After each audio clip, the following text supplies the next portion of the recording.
Assalamualaikum, Pak Ridho. Waalaikumsalam warahmatullah. Ustadz Rindu Dikdo. Kita mulai saja ya, Ustadz ya. Insyaallah.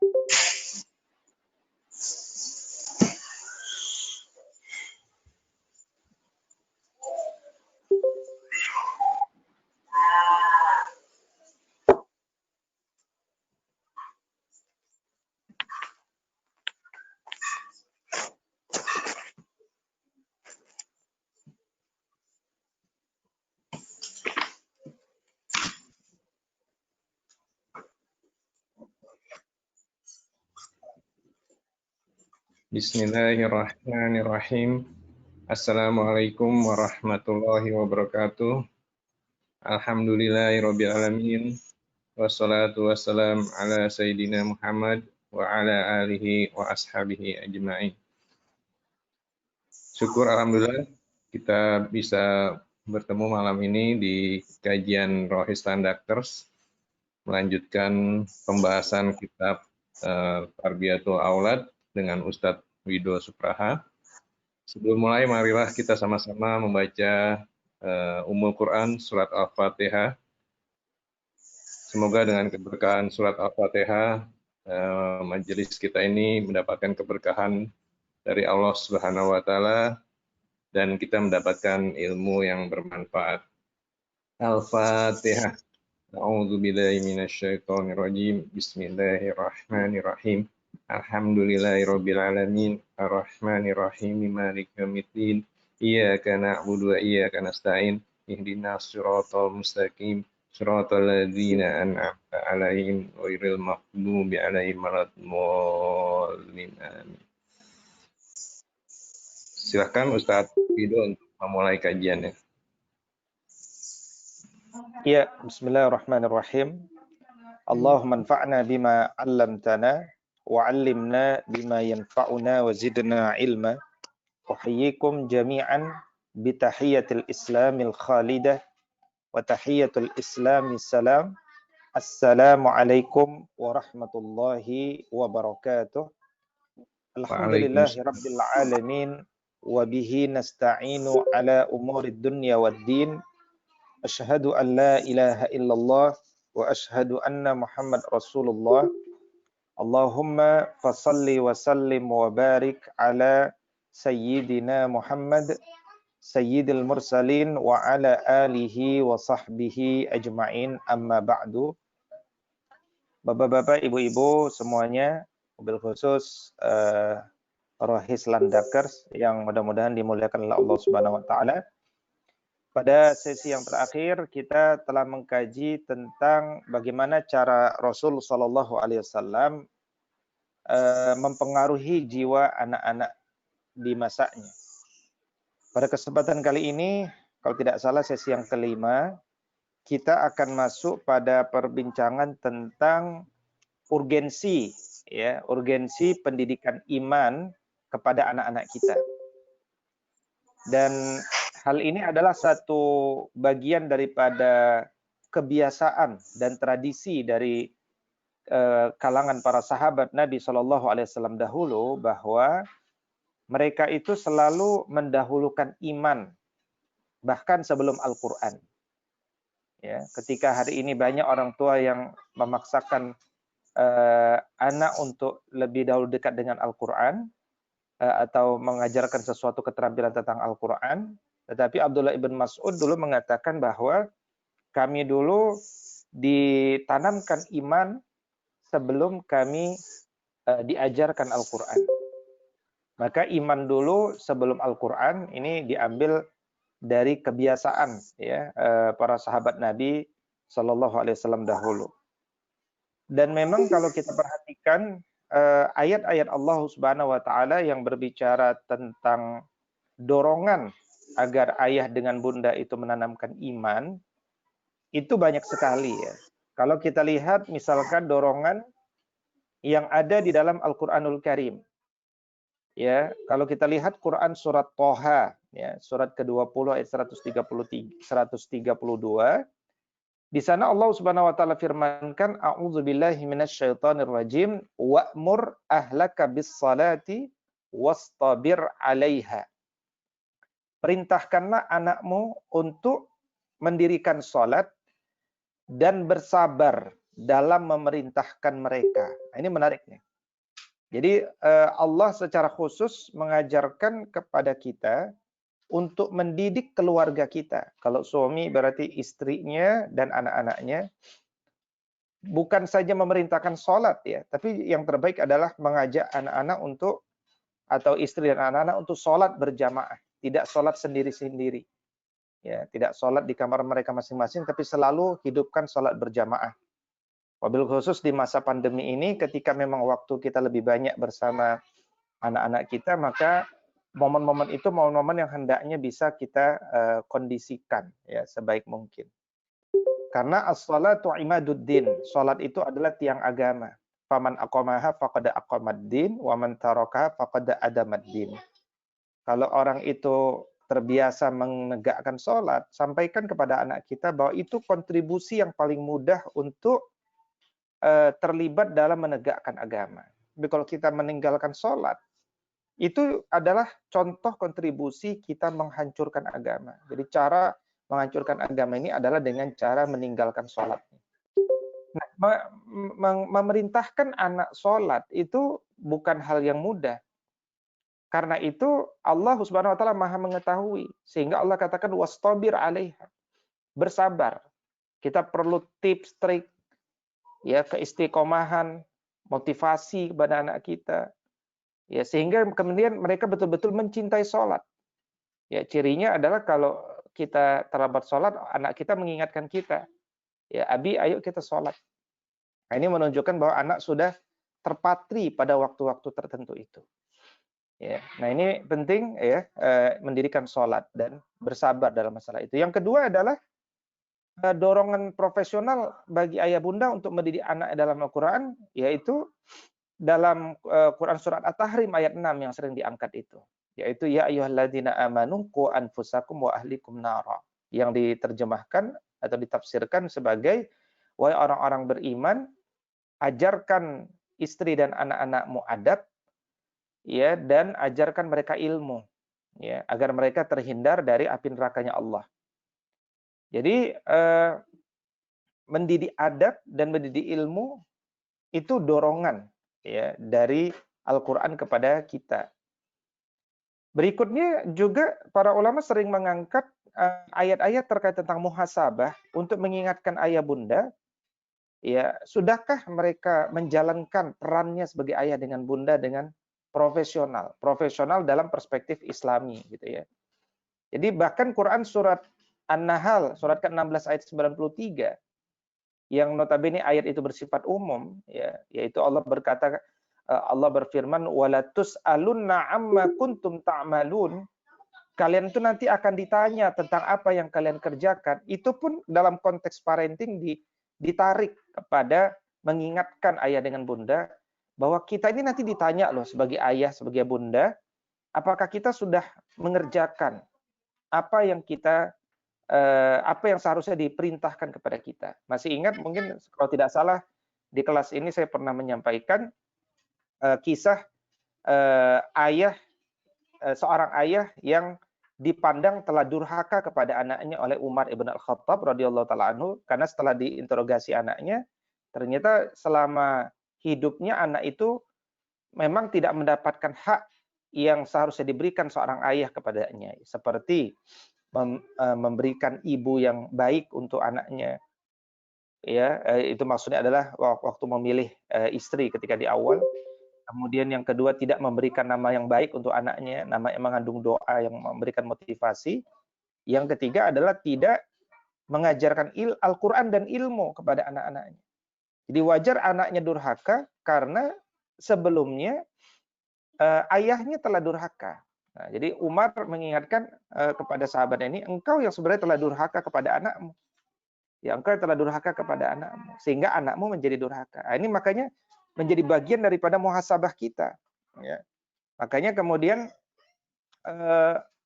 nanti ya, di Quran surat As-Saffat surat ke-37 ayat 24 itu di yaumul hisab kita akan berhenti sebentar. Di yaumul hisab itu ditanya, ya, berhenti untuk ditanya, ya, waqifuhum innahum mas'ulun, ya, berhentikan mereka, ya, coba ditanya mereka.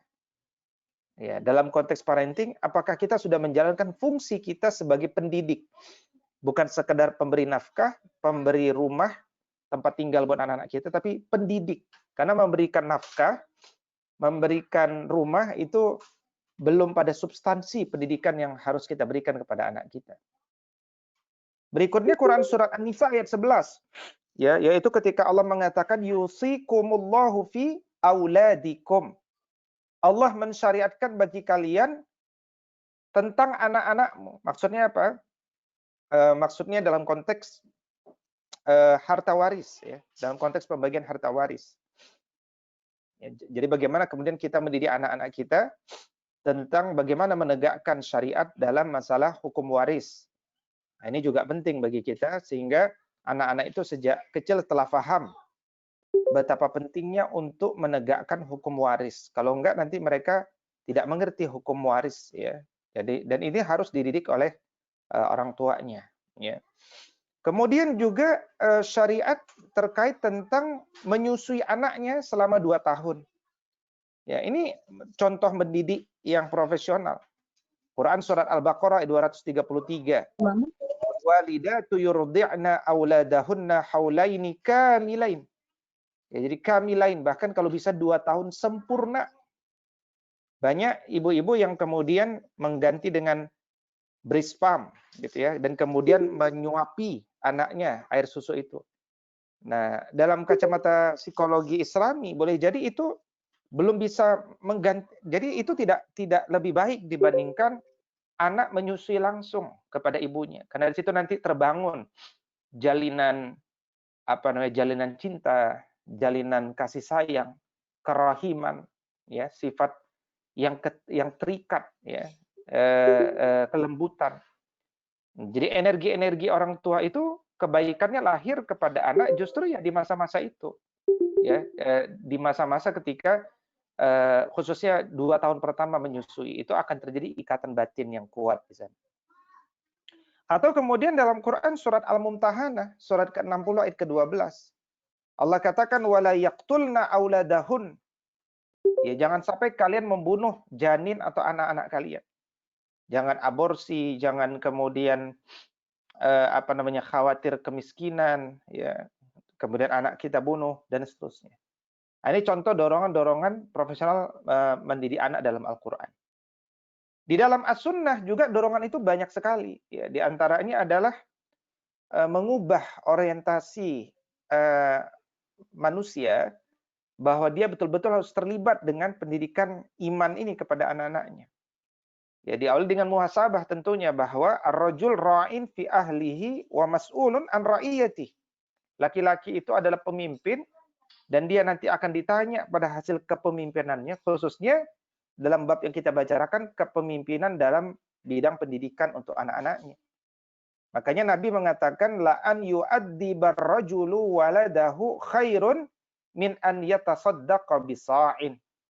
Ya, seorang ayah, seorang ibu yang dia mendidik anaknya, ya, setiap kali dia mendidik anaknya itu lebih baik daripada sodakoh satu sok.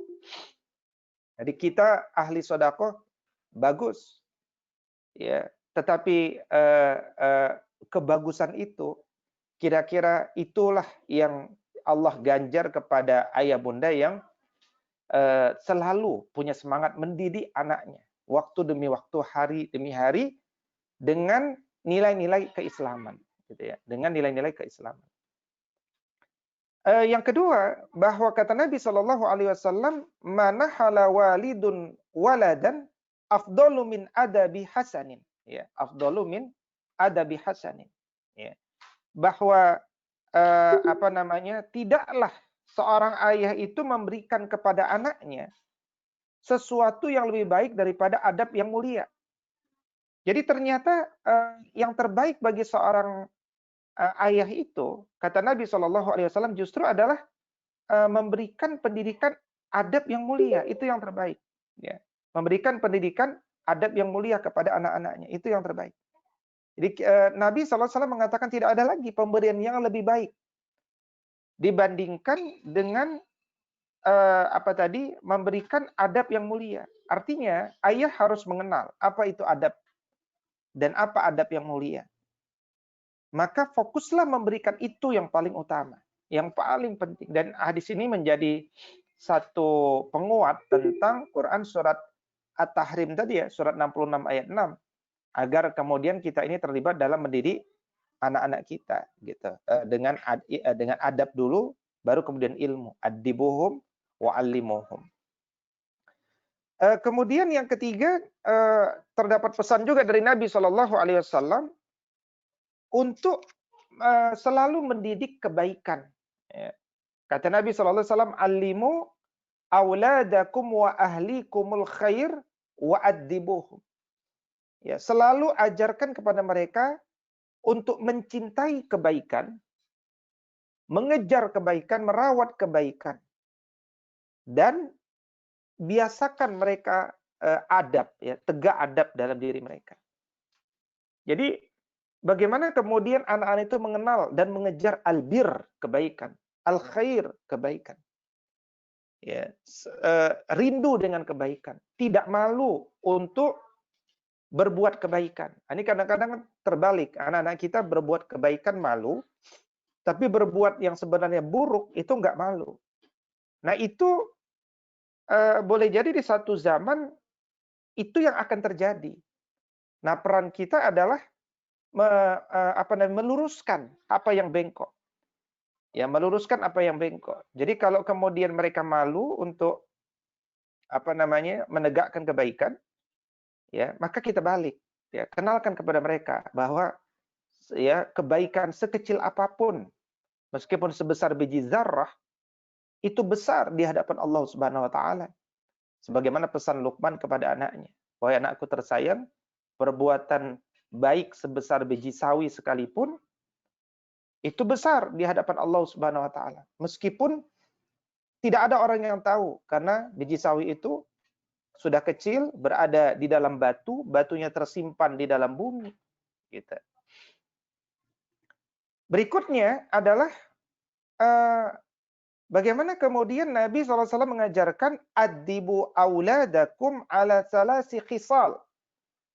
Didiklah anakmu khususnya pada 3 hal, yaitu hubbi nabiyikum, cintai nabi kalian, wa hubbi ali baitihi, cintai ahli baitnya, keluarga nabi itu dicintai. Wa tilawatil Quran, dan membaca Al-Quran. Nah, ini mulai masuk kurikulum-kurikulum. Ya, bagaimana ketika kita mendidik, di antara kurikulum yang penting untuk kita kembangkan adalah kepada anak-anak kita, bagaimana anak-anak kita mencintai Nabi, mencintai ahli bait Nabi, dan senang membaca Al-Quran bersama keluarganya tentunya. Ya. Di masa Nabi hidup dulu, Nabi pun mendorong anak-anak itu, ya bukan saja anak-anaknya sendiri, anak-anak orang lain ada yang datang kepada beliau, ingin belajar tentang bagaimana sholat, ya, tentang bagaimana azan, ya, bagaimana menjadi imam. Kata Nabi, ya, kepada para pemuda ini, ya, coba kalian nginap saja di rumahku, ya, nginaplah untuk langsung belajar kepada Nabi SAW. Dan diceritakan mereka itu nginap selama 20 malam. 20 malam nginap di rumah Nabi. Tapi setelah 20 malam Nabi mikir, ini kan anak-anak punya keluarga, ya. Meskipun mereka sekarang niatnya belajar, Nabi memandang 20 malam itu cukup untuk belajar sesuai tujuan mereka. Belajar sholat, belajar azan, belajar jadi imam, gitu ya. Maka Nabi mengatakan kepada mereka, kalian itu nggak rindu sama keluarga kalian, kata Nabi. Ya, apa keluarga kalian nggak bertanya-tanya tentang kalian? Coba ya kita stop dulu pembelajaran, kata Nabi. Kalian pulanglah kepada keluarga kalian. Nah sekarang ajari keluarga kalian ya tentang apa? tentang apa yang kalian pelajari di rumah ini. Ya, apa namanya? Coba kalau masalah sholat, shollu kama ra'aitumuni usolli, kata Nabi. Sholatlah kalian sebagaimana aku sholat. Fa idza hadaratis shalah falyu'adzin lakum ahadukum. Kalau kemudian datang waktu sholat, maka azan ya nanti di antara kalian di lingkungan kalian. Wala yu'ammakum akbarukum. Dan nanti setelah sholat, orang yang paling besar, paling dewasa di antara kalian, itu nanti jadi imamnya ya. Gitu. Itu bimbingan-bimbingan Nabi kepada anak-anak secara umum untuk terbiasa dengan kebiasaan-kebiasaan baik berlandaskan iman. Gitu ya. Nah, kalau dalam konteks kita hari ini mungkin ya coba biasakan ketika azan ya, kita minta anak-anak kita yang mungkin sedang bermain, sedang apa, mereka mendengarkan azan ya, kemudian bimbing mereka untuk menjawab doa-doa itu. Ya, ketika hayya 'alas shalah bagaimana jawabannya ya, ketika hayya 'alal falah bagaimana jawabannya. Setelah sholat ajak mereka doa bersama-sama. Allahumma inna hadza apa namanya? Allahumma rabba hadhihi da'wati tammah was salatil qa'imah ati Muhammadan al-wasilata wal fadilah wa ba'athhu maqaman mahmudan alladhi wa'adta innaka la tukhliful mi'ad. Mulai dari kecil. Anak-anak itu kita biasakan berdoa seperti itu, sekaligus ingatkan mereka untuk apa namanya? Memanjangkan pemikiran mereka kepada sosok Nabi Muhammad sallallahu alaihi wasallam. Karena mereka sedang mendoakan nabinya. Ya, mendoakan nabinya supaya berada fi maqamim mahmuda, pada tempat yang terpuji gitu. Ya, dan di antara hadis yang terkait tentang muhasabah juga ya, yang sering diangkat ulama dalam masalah parenting adalah tentang bagaimana kita ini ya nanti itu akan ditanya oleh Allah Subhanahu wa taala. Bahkan kata Nabi, la tazulu qadama 'abdin yaumal qiyamah hatta yus'ala an arba'. Enggak bergeming itu kaki kita nanti sebelum kita ditanya tentang 4 hal. Ya, tentang umur kita, kemana kita habiskan. Ya, tentang masa muda kita, kemana kita isi. Tentang harta kita berikan untuk apa. Ya, dan tentang ilmunya, kemana kita amalkan. Dan seterusnya. Nah, dalam konteks, dan itu konteksnya umum. Ya, termasuk dalam apa namanya, penugasan-penugasan Allah Subhanahu wa taala kepada kita sebagai ayah atau bunda. Berikutnya adalah dalam konteks perspektif ulama ya. Kita akan melihat dalam sejarah itu bagaimana para ayah dulu begitu serius dan profesional mendidik anaknya. Bukan saja mereka mencari guru yang terbaik, tapi juga memonitor perkembangan anaknya dan membangun komunikasi dengan anak-anak, dengan gurunya, membangun komunikasi dan kerjasama sinergi dengan gurunya dalam mendidik anak-anaknya. Ya, beberapa contoh yang saya angkat ini kebetulan adalah yang diangkat oleh penulis, ya, adalah contoh dari orang-orang yang memang dalam kapasitas keulamaan memang lebih tinggi. Dan ketika dia menitipkan kepada seorang guru, dia punya hak untuk kemudian dia punya otoritas ya untuk menitipkan pesan-pesan bagaimana cara mendidik kepada guru ya. Kenapa mereka menitipkan kepada guru? Di antaranya adalah karena posisi-posisi mereka sebagai khalifah yang memang tidak memiliki waktu yang cukup untuk selalu membersamai anak-anaknya, sehingga dia carikan guru yang terbaik. Ya, padahal mereka juga adalah di antaranya yang kita angkat adalah sosok-sosok yang terbaik ya. Dan karena itu dapat dipahami kenapa nanti saya berikan contoh kenapa mereka kemudian memberikan pesan-pesan kepada guru. Tapi cara membacanya adalah seperti yang saya sampaikan tadi, ketika kita menitipkan anak kita katakan ke sekolah, ke satu institusi pesantren, maka harus terbangun komunikasi dua arah antara guru dengan murid, terus-menerus, sifatnya harian. Ya, sehingga day to day itu perkembangan bisa terpantau. Ya, kerusakan sedikit pun itu akan bisa kita apa namanya, kita selesaikan bersama-sama. Ya, misalkan pesan seorang sahabat Utbah bin Abi Sofyan ya kepada guru anaknya. Jadi sahabat Nabi, ya tentu dia punya otoritas luar biasa ya dalam masalah ilmu. Ketika dia menitipkan kepada anaknya, maka dia menyampaikan pesan kepada guru anaknya ini. Dan pesannya ini bisa menjadi prinsip pendidikan ya, yang kita bisa renungkan, kita bisa ambil. Yaitu kata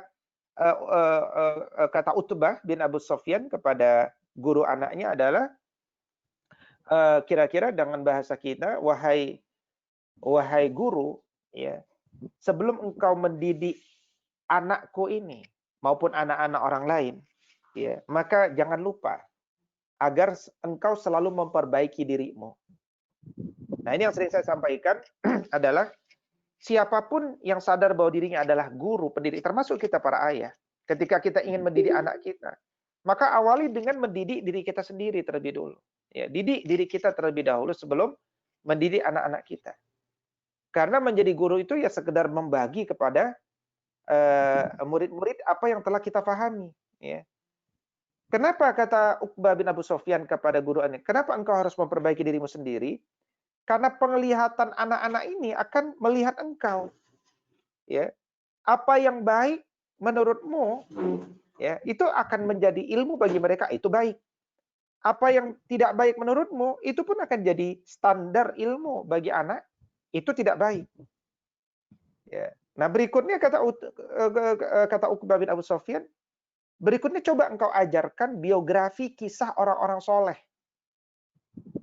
Berarti memang itu satu tradisi sejak awal mengkisahkan ya kisah-kisah orang-orang soleh di masa lalu, ya, menceritakan akhlak mereka.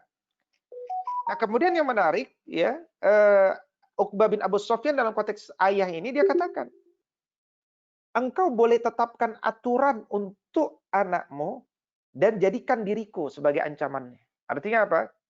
Ya, engkau bisa gunakan diriku untuk memaksa anak itu untuk menegakkan satu kebaikan dan adab yang baik.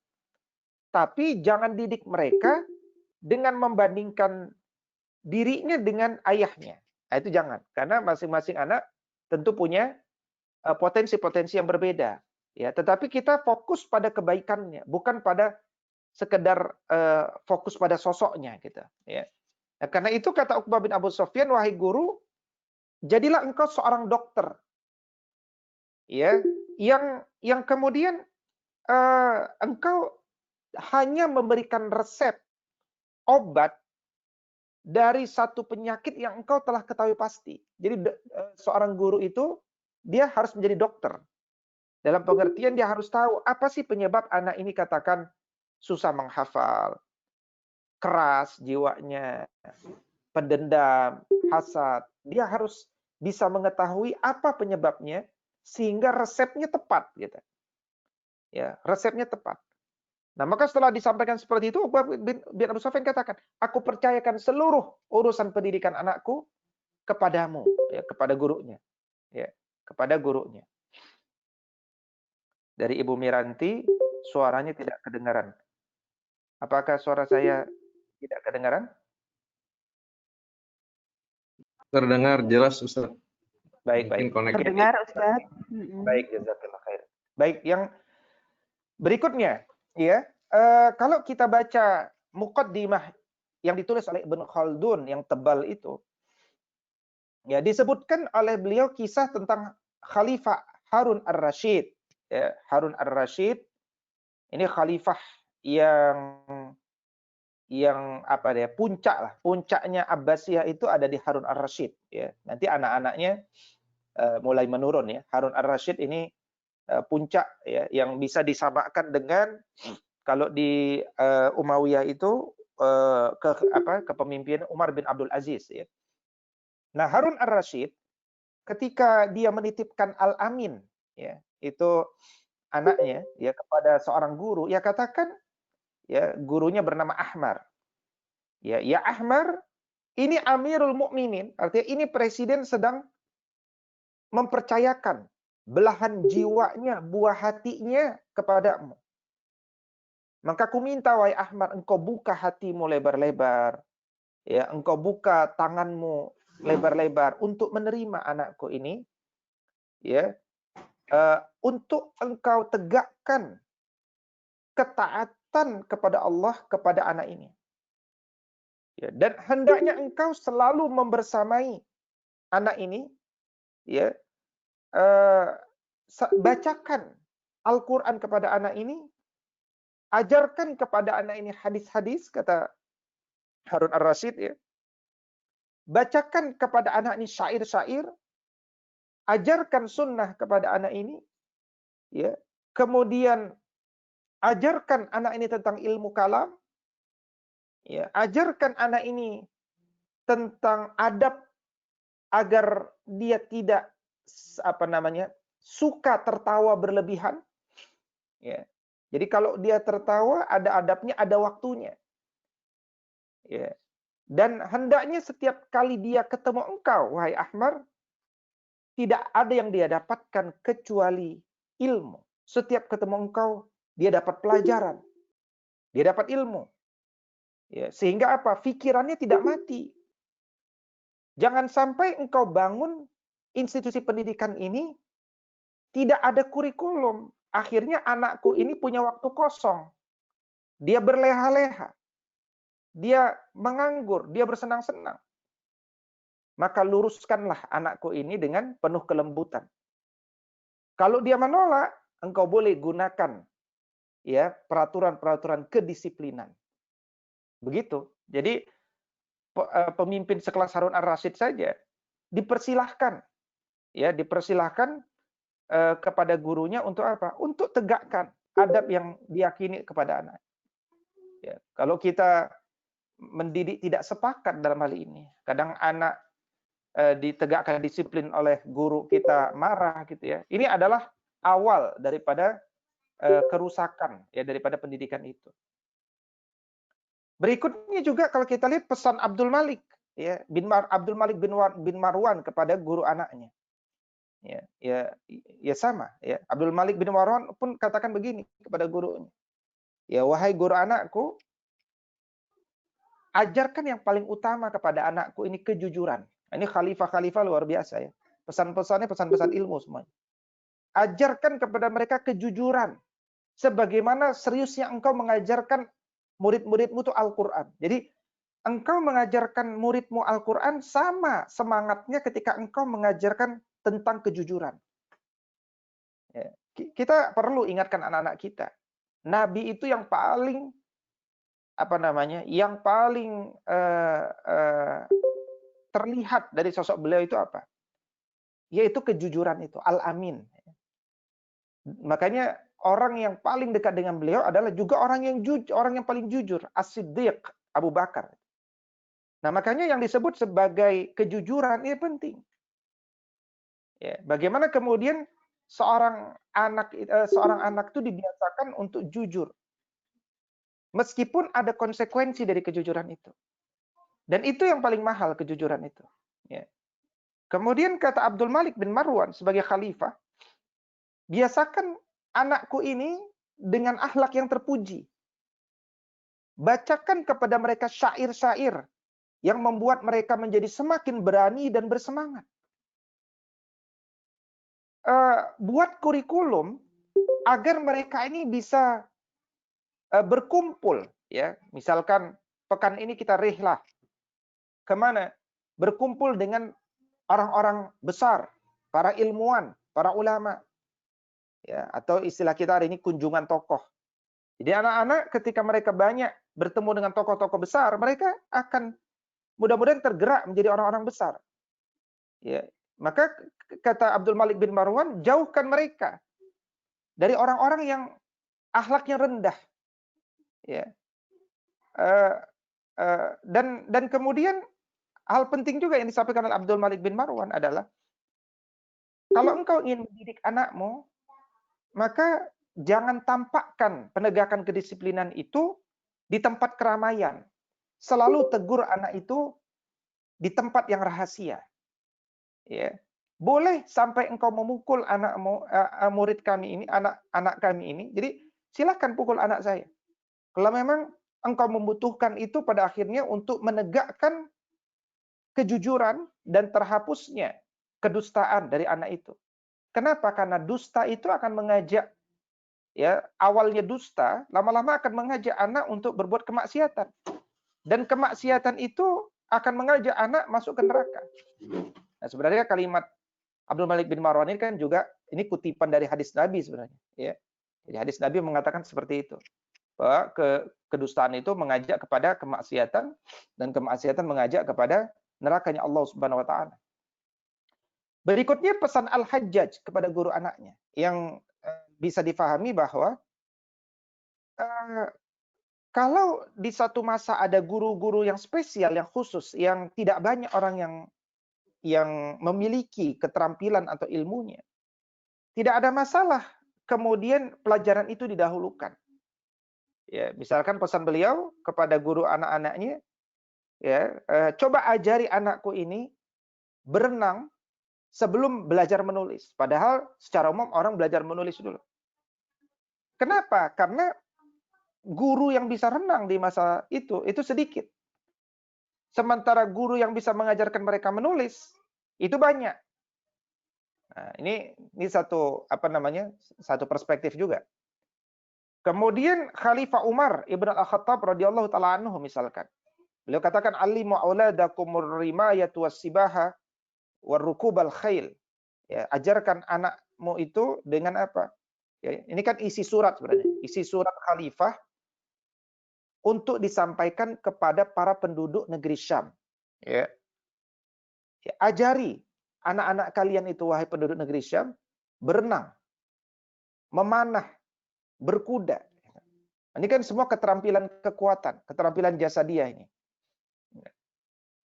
Berikutnya pesan Ibn Sina, ya, pesan Ibn Sina agar anak memiliki ekosistem teman yang baik.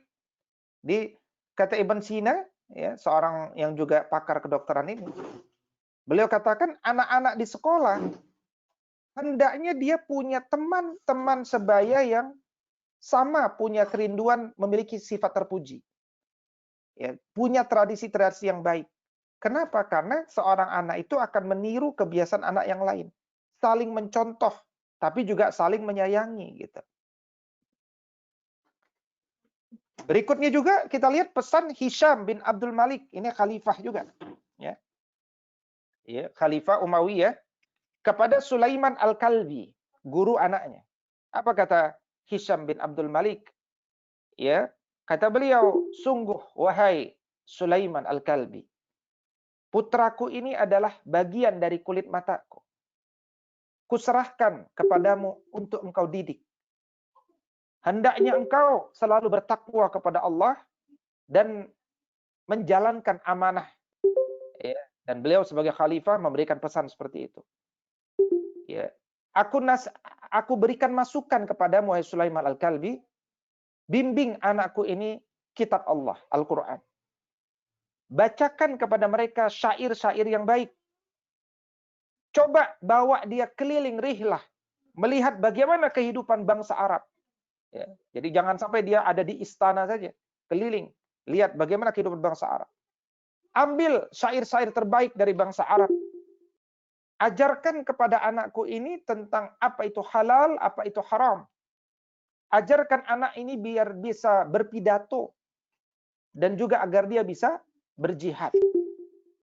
Nah, jadi ada kesamaan, tapi juga ada hal-hal yang khusus. Kita lihat bagaimana ayah-ayah di masa lalu yang sangat sibuk dengan penugasan-penugasan menegakkan agama ini, tapi tetap masih fokus dalam mendidik anak-anaknya dan memilihkan, ya, kurikulum yang terbaik, guru terbaik untuk anak-anaknya. Gitu. Nah, karena itu kemudian menanamkan iman ini hal yang terpenting bagi kita. Ya. Dan menanamkan iman itu diawali dengan apa? Ya, dengan mengenalkan kalimat tauhid. Kita tahu bahwa begitu anak kita lahir, itu disunnahkan untuk langsung membaca, ya, azan di telinga kanannya, iqamah di telinga kirinya. Dan Nabi SAW dalam sebuah hadis dari Imam Al-Hakim menjelaskan, iftahu ala sibyanikum awwala kalimatin bila ilaha illallah. Buka, awali ya pendidikan atau kalimat pertama yang didengar anak-anakmu itu adalah kalimat la ilaha illallah. Itu hendaknya kalimat yang pertama. Agar apa? Agar kalimat tauhid itu, syiar Islam itu masuk pertama kali ke dalam pendengarannya. Agar kalimat itu adalah kalimat yang pertama kali diucapkan, dilafazkan oleh lisannya. Agar kalimat itu menjadi kalimat yang pertama kali yang difahami.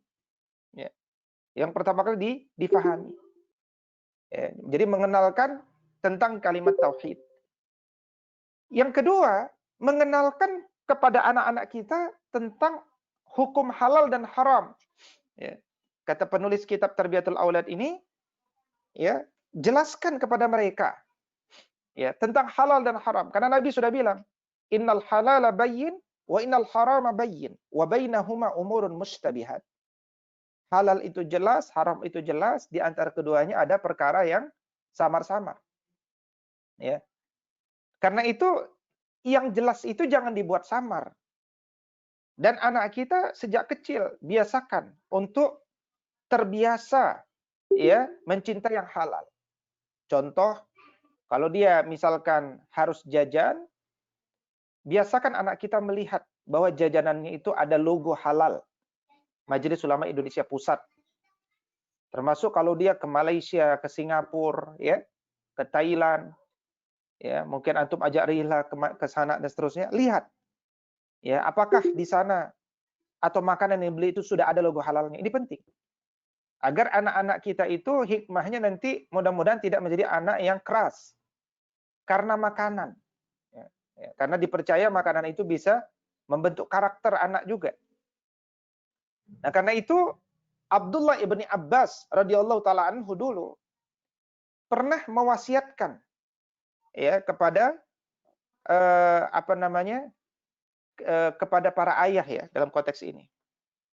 Kata beliau, i'malu bi ta'atillah wattaqu ma'asillah.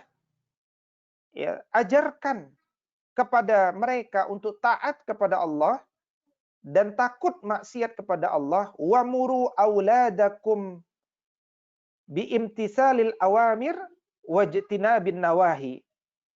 Ya, didik anak-anakmu itu untuk taat pada perintah Allah dan menjauhi larangan Allah. Fadzalika wiqayatun lahum walakum minan nar. Karena pendidikanmu itu, itulah yang nanti akan selalu diingat oleh mereka, akan memelihara mereka, dan memelihara engkau juga pada khususnya dari api nerakanya Allah Subhanahu wa taala.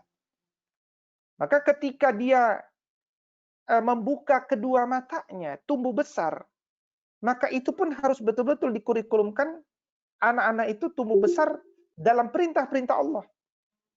Sehingga dia sadar apa yang harus dia kerjakan dan apa larangan yang harus dia jauhi. Apalagi kalau anak-anak itu nanti sudah masuk usia baligh. Ya, saya sering katakan Quran surat An-Nur, surat 24, 10 ayat pertama wajib dihafal bagi anak-anak yang sudah baligh, ya. Agar kemudian dia mengerti ada pelajaran baru yang harus dia tegakkan ya pertama kali. Berikutnya adalah membiasakan ibadah sejak kecil. Nabi SAW katakan, muru auladakum bis-shalah wa hum abna'u sab'i sinin. Ya, perintahkan anakmu itu untuk sholat ketika dia telah berusia 7 tahun. Ya. Kalau dia udah berusia 7 tahun, perintahkan dia sholat. Ya, kalau dia tetap tidak mau sholat sampai umur 10 tahun, maka ya boleh syariat ini untuk kemudian mendidik anak itu dengan pukulan, misalkan. Dengan memukul anak itu. Ya, tetapi ini pelajaran di masa orang-orang soleh dulu banyak. Nabi pun ada. Di masa hari ini tentu, kalau kita baru mengajarkan anak kita umur 7 tahun, saya kira sudah sangat terlambat. Ya, karena orang itu tidak ujuk-ujuk tiba-tiba jadi mau sholat gitu. Dia harus betul-betul dibiasakan, meskipun tidak dipaksa, dibiasakan sebelum usia 7 tahun. Bahkan ketika dia sudah bisa menghitung kancing bajunya, ya, itu pun diperintahkan untuk sudah mendawamkan sholat, ya, meskipun belum ada konsekuensi syariat kepada anak itu. Ya, artinya apa? Artinya adalah kita sedang membiasakan anak-anak kita untuk menghormati hukum-hukum tentang ibadah ritual ini. Sehingga ketika anak itu tumbuh besar, dia sudah biasa melakukan itu. Sebagai dia sudah tahu kenapa dia harus melakukan sholat. Itu juga penting, ya. Kenapa aku harus melakukan sholat? Berikutnya adalah yang keempat,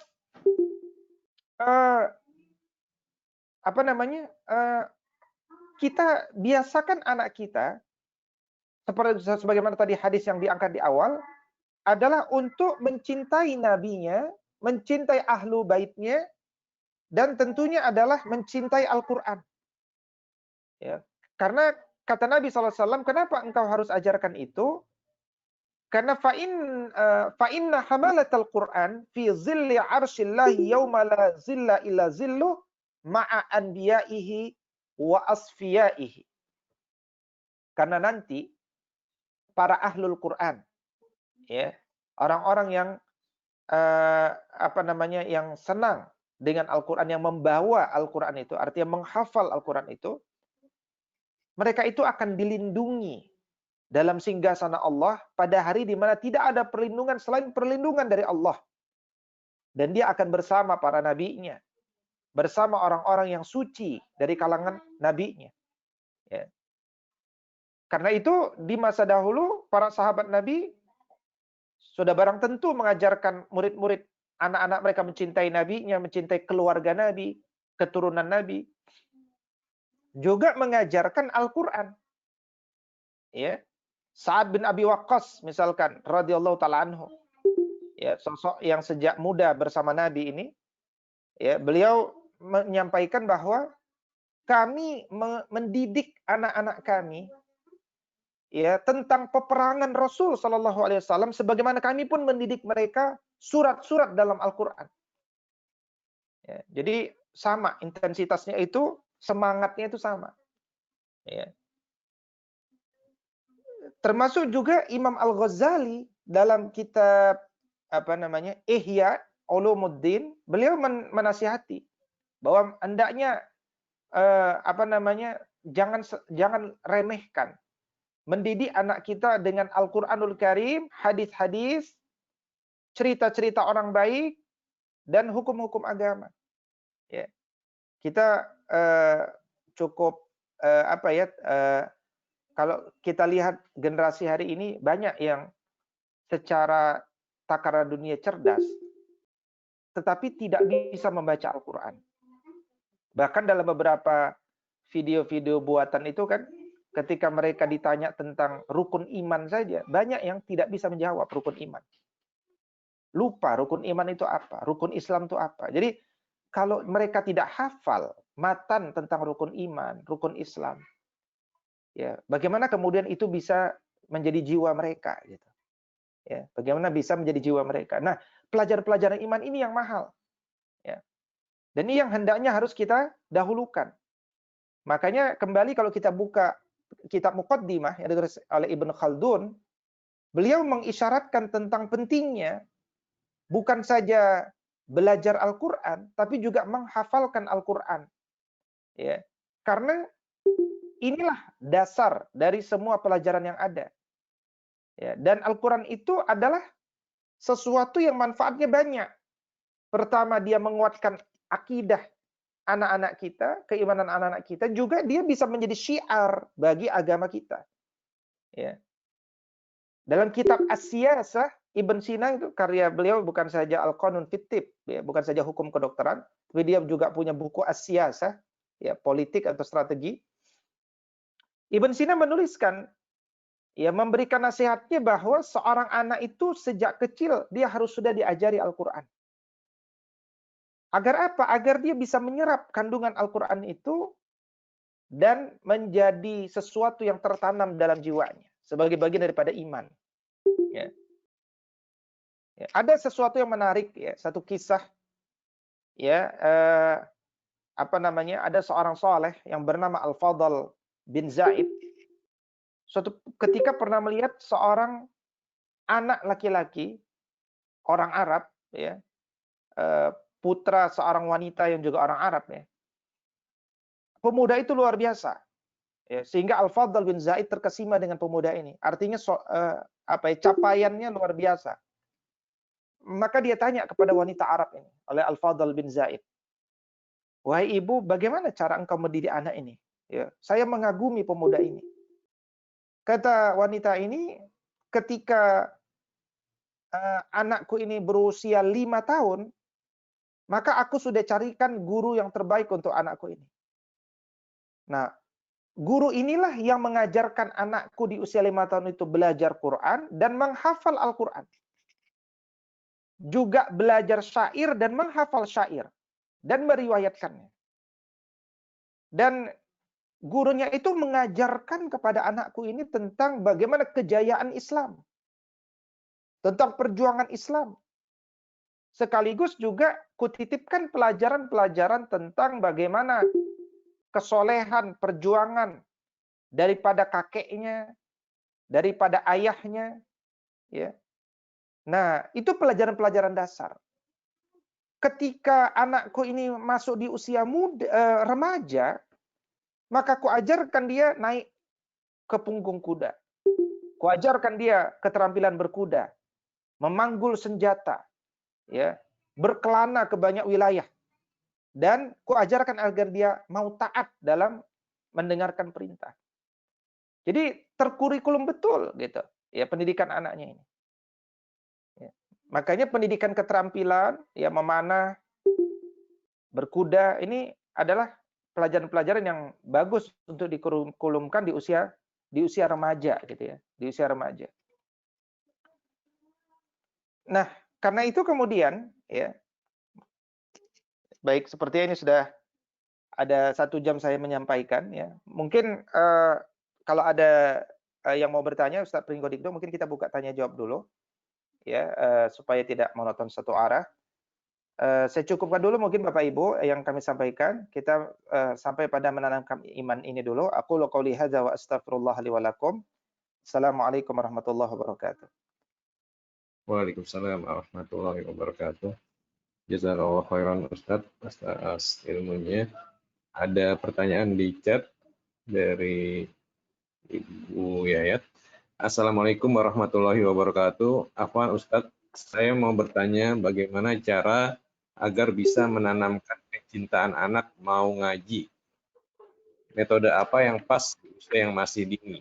Dalam hal ini usia 0 sampai 3 tahun. Agar ngaji jadi perihal yang lebih disukai.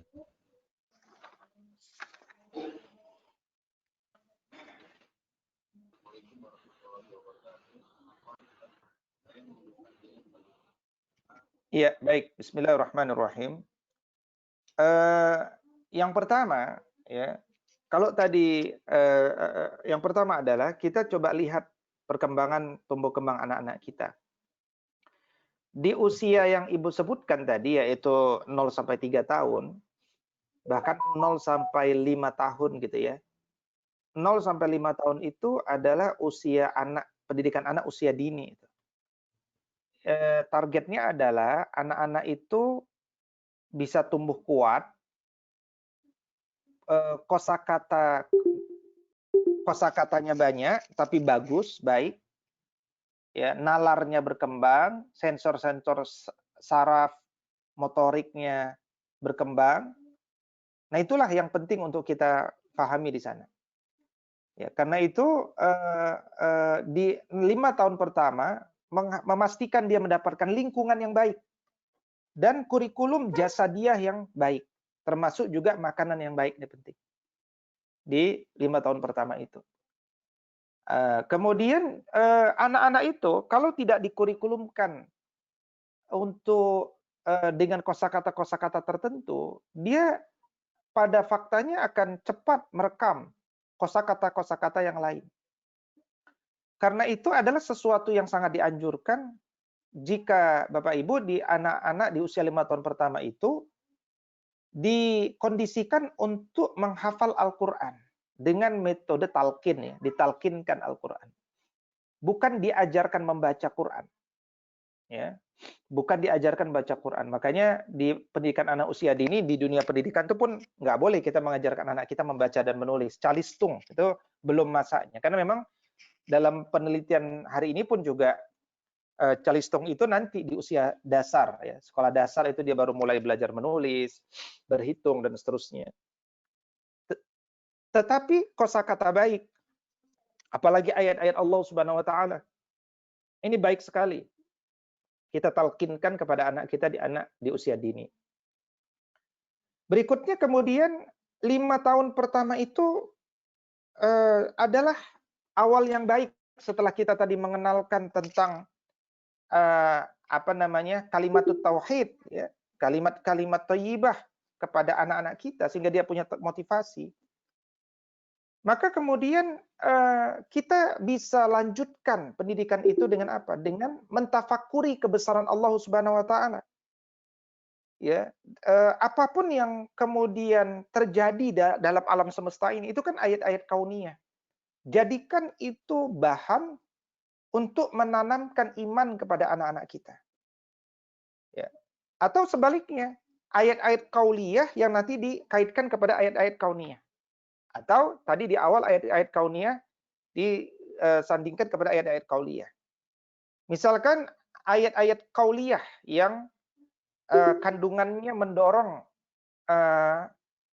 kita untuk untuk mentafakuri kebesaran Allah Subhanahu wa taala, dan itu real, ya. Artinya berkorelasi dengan kehidupan nyata. Ya, di sini dikumpulkan, ya, misalkan Quran surat An-Nahl ayat 10 sampai 17. Ya. Allah katakan huwallazi anzala minas sama'i ma'an lakum minhu. Allah turunkan air hujan untuk kalian. Ya, sebagai apa? Minhu syarabun. Sebagiannya untuk air minum bagi kalian. Wa minhu syajarun. Sebagiannya itu ya untuk menyuburkan tumbuh-tumbuhan. Ya. Fihi tusimun, ya. Dan dia tempat kalian kemudian menggembala, ya, beternak, manfaatnya besar. Nah, sampaikan ayat-ayat ini dengan kehidupan. Jadi pelajaran Al-Quran itu harus dibumikan ke dalam jiwa anak-anak kita hingga dia paham. Di anak-anak itu kemudian terbiasa untuk apa? Untuk berpikir, merenungi tentang ciptaan Allah Subhanahu wa taala. Dan masalah air hujan ini saya lihat beberapa kali terulang di dalam Al-Quran. Menunjukkan memang rezeki ini terasa betul. Ya. Rezeki air hujan itu terasa betul. Ya, dan paling mudah untuk dijelaskan. Ya. Karena itu setelah anak kita memahami proses kenapa terjadi air hujan mulai dari penguapan dan seterusnya, kemudian menyadari apa manfaatnya bagi bumi ini, maka bagus sekali. Ya, kalau anak-anak kita itu ingin main hujan, persilakan mereka main hujan. Ajarkan mereka untuk banyak berdoa di bawah air hujan. Karena di antara waktu yang baik berdoa adalah ketika hujan dan di bawah air hujan.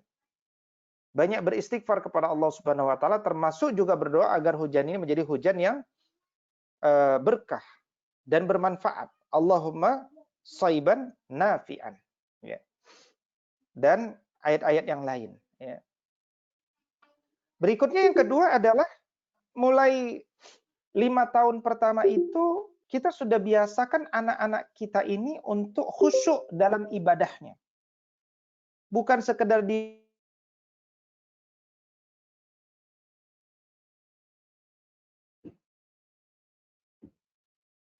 baik. Penting bagi apa tadi? Bagi kita untuk membiasakan anak-anak kita khusyuk dalam ibadahnya. Bukan sekedar dia menjalankan perintahnya. Dan itu sudah kita biasakan sejak kecil. Ya. Hal ini penting karena khusyuk itu memang butuh kebiasaan. Dan khusyuk itu berawal dari kedisiplinan dan penghormatan pada gerakan-gerakan ritual yang dia kerjakan. Misalkan masalah niat itu penting. Bagaimana dia mengawali dengan niat yang benar sehingga dia bisa mempersiapkan dirinya. Kemudian membaca apa yang dia sudah hafal dengan benar. Kemudian dia bisa ruku dengan benar, sujud dengan benar, dan tumakninah, memberikan hak yang cukup kepada setiap persendian pada tempat yang barunya itu. Itu tumakninah. Kemudian ba'da salat berzikir, juga berzikir dengan nikmat, menikmati zikir. Itu biasakan kepada anak-anak kita kebiasaan itu. Ya, karena banyak juga hari ini orang-orang dewasa yang zikir tidak nikmat. Itu karena memang sejak kecil tidak dibiasakan untuk menghormati zikir. Banyak di antara kita ba'da salat pegang handphone, itu banyak. Tapi kalau anak-anak itu sudah dibiasakan sejak kecil, ba'da salat dia zikir, tasbih 33, tahmid, takbir 33, tambahkan lagi dengan istighfar 33 mungkin. Tambahkan dengan tahlil, ya. Tambahkan dengan berdoa. Banyak orang hari ini yang sudah tidak lagi berdoa ba'da salat. Habis zikir dia selesai. Biasakan sejak kecil ya dia berdoa, mengangkat kedua tangannya agar dia tidak lupa berdoa. Ya, saya perhatikan banyak anak-anak yang kemudian jarang berdoa hari ini. Ya, sehingga kalau kita suruh berdoa dia tidak punya perbendaharaan doa. Itu penting. Makanya kalau kita lihat Quran surat 23, surat Al-Mu'min, ayat pertama itu sudah dibuka dengan kalimat qad aflahal mu'minun. Sungguh beruntung orang-orang beriman itu. Alladzina hum fi salatihim khashi'un. Yang dalam salat-salatnya mereka khusyuk. Ya, dan tidak mungkin orang itu khusyuk kecuali dia kalau bagi orang dewasa ya, kalau bagi orang dewasa dia itu berharap betul pertemuan dengan Allah, yakin betul allazina yazunnuna annahum mulaqu rabbihim wa annahum ilaihi raji'un. Itu kan ayat 43 kalau tidak salah surah Al-Baqarah. Dia yakin betul tentang pertemuan kepada Allah dan dia yakin betul akan dikembalikan kepada Allah. Jadi ada satu pembiasaan itu, ya, melatih kekhusyuan dalam beribadah.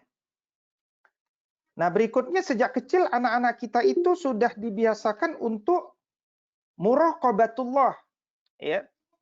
Selalu membiasakan merasa diawasi oleh Allah Subhanahu wa taala. Ini penting. Ada satu kisah yang menarik ya, yang sering diangkat termasuk dalam kitab ini, yaitu latihan dari Muhammad bin Siwar kepada Sahal bin Abdullah At-Tustari. Jadi Sahal bin Abdullah At-Tustari ini ulama besar. Dia ingat betul dulu ketika umurnya masih 3 tahun, ya, dia pernah terbangun di malam hari. Dan ketika itu dia melihat pamannya Muhammad bin Siwar itu sedang sholat. Ya, itu sedang sholat malam. Maka kemudian Muhammad bin Siwar itu suatu waktu pernah berbicara kepada Sahal bin Abdullah ketika masih kecil. Ya, wahai Sahal, apakah engkau ingat atau selalu ingat kepada Allah yang telah menciptakanmu? Ya, kata Sahal dalam konteks keanak-anakannya, bagaimana cara aku mengingatnya? Ya, bagaimana cara aku mengingatnya? Nah, di sini kemudian Muhammad bin Siwar melatih Sahal, seorang anak kecil dulu yang teringat betul, ya, di masa kecilnya itu, dia dididik untuk menyatakan kebersamaan Allah itu dalam ungkapan yang membuat akhirnya menegaskan bahwa Allah bersama dia. Ya. Kata Muhammad bin Siwar, sosok yang sangat dikagumi oleh keponakannya ini, Sahal bin Abdullah At-Tustari, dikatakan oleh Muhammad gini, coba mulai sekarang, ya, engkau biasakan berbaring di tempat tidur, ya, berbaring di tempat tidur, sambil berbaring engkau ucapkan dalam hati, ya, ucapkan 3 kali tanpa menggerakkan lisan, kata Muhammad bin Siwar. Ya, coba engkau berbaring, ya, hafalkan kalimat ini, ucapkan dalam hati, jangan dilisankan 3 kali. Apa itu? Nah, dengarkan baik-baik kata Muhammad bin Siwar, ya, hafalkan, yaitu kalimatnya Allahumma'i, Allahu nazirun ilayya, Allahu syahidi, gitu. Jadi Allah bersamaku, Allahumma'i, Allah bersamaku. Kalau kita dalam orang Indonesia, ya kita bisa awali dengan bahasa Indonesia dulu. Allah bersamaku, Allahu nazirun ilayya, Allah melihatku, Allahu syahidi, Allah menyaksikanku. Itu dilakukan diulang-ulang beberapa malam. Ya. Kemudian ketika bertemu kembali Sahal dengan pamannya ini, dia katakan, oke, bagus, sudah dilakukan, kata pamannya. Sekarang engkau lanjutkan lagi kebiasaan itu, sekarang 7 kali setiap malam. Dia pun lanjutkan lagi, tadinya 3 kali, sekarang 7 kali setiap malam. Sampai kata Sahal bin Abdullah At-Tustari, aku merasa nyaman betul dengan kalimat ini. Ya. Kemudian 1 tahun berikutnya dia ketemu lagi dengan pamannya ini. Ya. Kata pamannya, nah sekarang engkau betul-betul hafalkan kalimat itu, rawat betul kalimat itu sampai nanti engkau mati. Ya. Karena kalimat itu akan bermanfaat bagimu di dunia maupun di akhirat. Maka Sahal bin Abdul At-Tustari pun hidup dengan di antara dengan kalimat itu sampai dia merasakan betul manisnya ucapan itu, ya. Sampai kemudian suatu ketika Muhammad bin Siwar, pamannya itu di usia tua, ya, dia panggil keponakannya ini, wahai Sahal, ya, sesungguhnya orang yang selalu merasa disertai Allah, dilihat Allah dan disaksikan Allah, orang itu tidak akan pernah berani berbuat maksiat. Karena itu jauhilah olehmu perbuatan maksiat. Nah, apa yang bisa kita ambil dari kisah ini adalah satu pembiasaan baik dari Muhammad bin Siwar, satu kreativitas. Bagaimana menanamkan iman itu dalam bahasa yang dimengerti, ya, difahami oleh seorang anak. Nah, tentu kreativitas ini bisa dikembangkan oleh ibu penanya tadi dalam konteksnya. Berikutnya juga penanaman iman itu bisa dilakukan dengan apa? Dengan memilihkan buku-buku yang terbaik buat anak-anak kita. Ya, jadi kadang-kadang anak itu, ya, dia didorong untuk senang membaca, ya, senang membaca. Maka dorong anak-anak itu untuk gemar membaca. Banyak anjuran kitab-kitab yang dianjurkan oleh para ulama. Ya, misalkan kalau anak itu sudah berumur 10 tahun, apa kitab yang hendaknya dia baca. Ketika anak itu berusia 15 tahun, apa yang hendak dia baca. Ketika anak itu berumur 20 tahun, apa yang dia baca. Intinya apa? Ada kurikulum-kurikulum yang kita biasakan kepada anak-anak kita untuk membaca. Literasi dia akan tinggi. Ya. Demikian mungkin jawaban sementara. Wallahu a'lam. Terima kasih, Ustaz. Ada satu lagi ini, barangkali Ustadz, apakah bisa sharing berdasarkan pengalaman Ustadz dengan anak-anak Ustadz? Sharing tentang apa dulu nih? Ya, mungkin mengenai tadi penanaman iman dan ya kita bahas.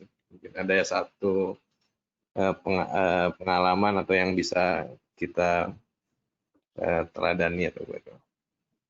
Iya, bismillahirrahmanirrahim. Dari pelajaran kita ini sebenarnya adalah kita belajar tentang bagaimana menghadirkan proses yang baik. Di kita itu dinilai dengan prosesnya. Jadi antara yang saya biasakan dengan anak-anak itu adalah tadi kalimat Allahu syahidi, Allahuma'i itu bagian daripada yang dijadikan kurikulum. Bahkan dari sekolah yang kami bangun, sekolah adab itu nanti jadi kurikulum yang dihafal. Bahkan bukan hanya kalimat-kalimat itu yang nanti dihafal, ya. Anak-anak itu sudah dibiasakan untuk menghafal, misalkan adab membaca Al-Quran, adab makan, ya. Itu ada matan-matan yang kita hafalkan kepada mereka. Ya, ada syair-syair, ungkapan-ungkapan yang kita hafalkan kepada mereka, ya. Ya, yang kedua, kemudian adab yang baik kita lakukan tadi kalau terkait dengan materi yang kita sampaikan terkait sholat, ya. Jadi sholat itu kita kami biasakan untuk selalu berjamaah, dan ba'da sholat anak-anak itu sudah dibiasakan untuk berzikir, ya, berzikir sampai selesai, karena anak-anak itu kecenderungannya habis sholat mau main gitu, itu umum biasanya. Nah, kita mulai latih, biasakan, kita kasih motivasi untuk biasakan berzikir. Bahkan terkadang kita tugaskan memimpin zikir. Nah, nanti sehingga dia udah mulai terbiasa bagaimana memimpin zikir atau memimpin doa. Ya, jadi dalam bab pendidikan dalam rumah itu penting jangan doa sendiri-sendiri. Anak itu kan belum punya narasi doa dan seterusnya, ya, belum juga punya pengalaman untuk memimpin doa. Itu baik sekali menurut kami untuk membiasakan itu. Kemudian membiasakan sholat sunnah, ya, ba'da sholat fardu biasakan anak-anak kita sholat sunnah, ya. Jarang sekali saya kira tidak, ini sesuatu yang tidak boleh diremehkan, yaitu menghidupkan sunnah, sholat. Meskipun anak kita nanti bertanya, kan hukumnya cuma sunnah. Nah, di sini nanti terjadi dialog, ya, kepada anak-anak kita untuk mencintai yang sunnah, ya, karena itu akan menyempurnakan yang wajib. Kemudian kita membiasakan setiap pagi dan petang membaca al-ma'surat, ya, membaca zikir-zikir pagi dan petang setiap hari. Ba'da subuh, ba'da asar atau ba'da maghrib. Ya, membiasakan itu. Kemudian anak-anak kita dibiasakan untuk ba'da salat subuh murojaah hafalan Quran, ziyadah dan tilawah. Nanti ba'da maghrib juga begitu. Nah, itu sedikit di antara pembiasaan-pembiasaan dalam masalah yang konteks kita pelajari hari ini. Ya, mungkin itu sedikit sharing. Wallahu a'lam. Terima kasih, Ustadz Ridho. Sepertinya sudah tidak ada pertanyaan lagi, Ustadz.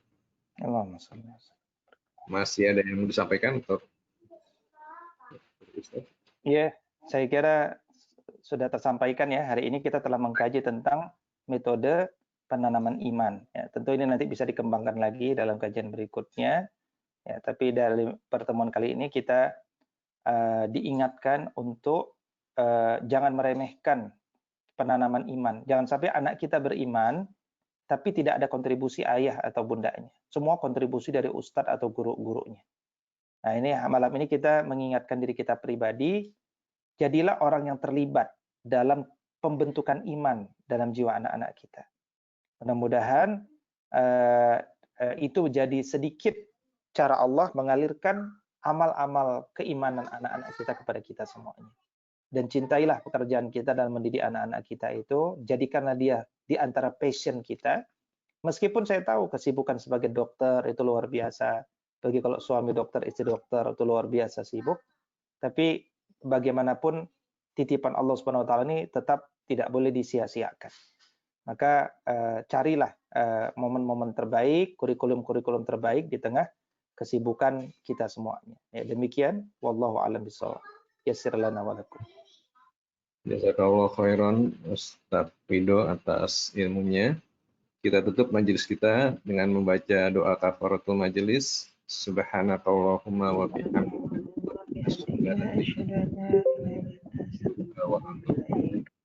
Wassalamualaikum warahmatullahi wabarakatuh. Waalaikumsalam. Waalaikumsalam warahmatullahi wabarakatuh. Jazakallahu khair Pak Ustadz. Ya, Bapak. Sama. Ya, insyaallah.